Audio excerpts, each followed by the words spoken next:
Simula sa school year 2026 to 2027, trimester system na ang ipapatupad ng Department of Education na school calendar. Mula yan sa kasalukuyang 4 na quarter sa isang school year mula elementarya hanggang senior high school.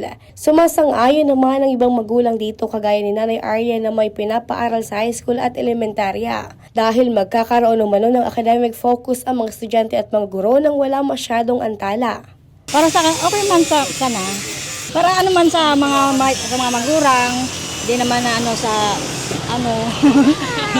mga gigibuhon. Suportado ito ng School Division Office ng Camarines Sur na nakikita ang hakbang para sa mas epektibo at mas maayos na pagtuturo at pagkatuto sa loob ng paaralan. Kami naman po dito sa Camarines Sur, sa Division Office ng Camarines Sur, dahil tayo po ay implementing unit ng Central Office, ano man po ang mga policies na bababa ng ating pong kagawaran mula sa Central Office, tayo po ay malugod na tatalima dito at isusulong dahil ito naman po ay para sa ating pong mga mag-aaral. Ayon sa DepEd, layo ng panukala na mapabuti ang distribusyon ng oras sa pagtuturo sa pamamagitan ng paghahati ng school year sa 3 termino. Sa ganitong sistema, inaasahang mas magiging tuloy-tuloy ang pagtalakay ng mga aralin, mababawasan ang mga pagkaantala dahil sa suspension of classes, at magiging mas balanse ang mga gawaing pang-akademiko, co-curricular at extracurricular.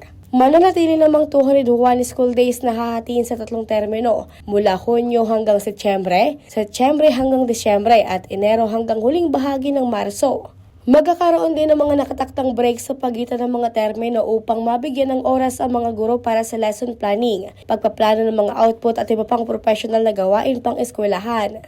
Kabilang din sa panukala ang pag-integrate ng mga pagdiriwang at observances sa loob ng mga aralin sa pamamagitan ng paraang hindi nakakaantala sa klase, sa halip na magdaos ng hiwa-hiwalay ng mga programa na nagiging sanhin ng pagkaputol ng pagtuturo. Inaasahan naman na maglalabas ng formal na polisiya ang DepEd matapos sa mga konsultasyon sa mga guro at iba pang education stakeholders. Tiniyak din ng ahensya sa mga magulang na ang panukala ay para sa ikabubuti ng mga mag-aaral at hinihingi ang kanilang suporta. Meron naman tayong tinatawag na resistance to change, meron talagang mga ganyan, pero maging bukas po ang ating mga kaisipan patungkol po sa mga nangyayaring pagbabago sa ating pong kagawaran kasi lahat naman po ito ay geared towards the promotion of the general welfare of our learners. So sana po ay maintindihan po natin at tayo mismo ang makatuwang sa pagpaunawa nitong panibagong pagbabago na ating pong i-implement sa school year 2026-2027, which is the trimester for the whole Department of Education. Regine Boy, CSN.